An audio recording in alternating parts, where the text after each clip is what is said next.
Okay guys, good day sa lahat. So, pakita ko kung paano mag-generate ng trading signal AI bot. So, dito, click mo yung trading signal. Ayan.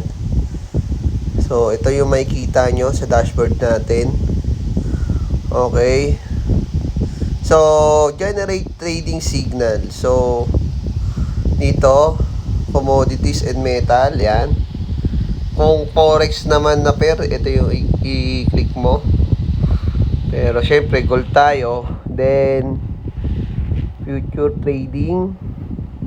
Tapos gawin nating 5 minutes or 15 minutes or 5 minutes na lang. Then ayan siya. So nandyan, ikaw yung magko-customize niyan. Lagay mo dito kung magkano yung fund mo. Example is, ayan ang fund mo.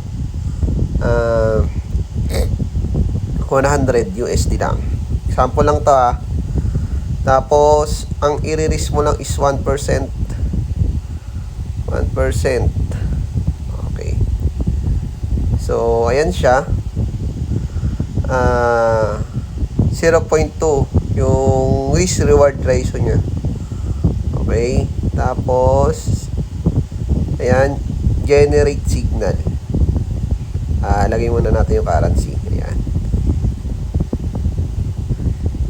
Ayan. Okay. Ayan siya. Wait mo lang siyang mag-generate. So, ang maganda dito, pwede siya sa Android, sa iOS. Alright.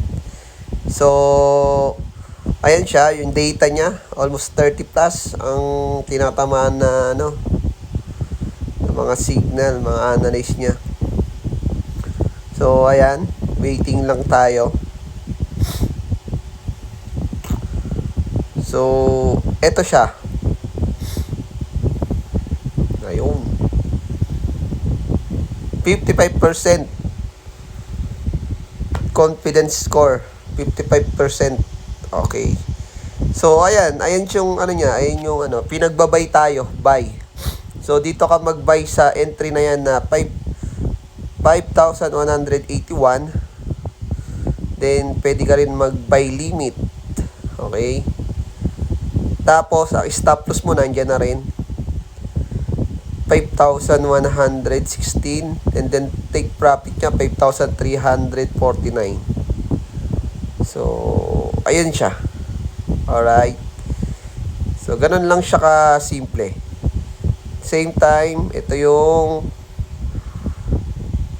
running profit natin today. Ayan, ang tinitrade natin is forex currency. 2,000, almost 3,000 na yung niya, yung fund niya.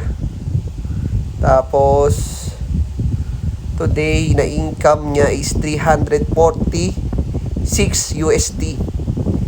Alright, so maganda-ganda ang profit natin today. Okay, so waiting na lang ng take profit niyan. So, nakakatatlong take profit na tayo. So, hopefully tuloy-tuloy siya. God bless sa lahat.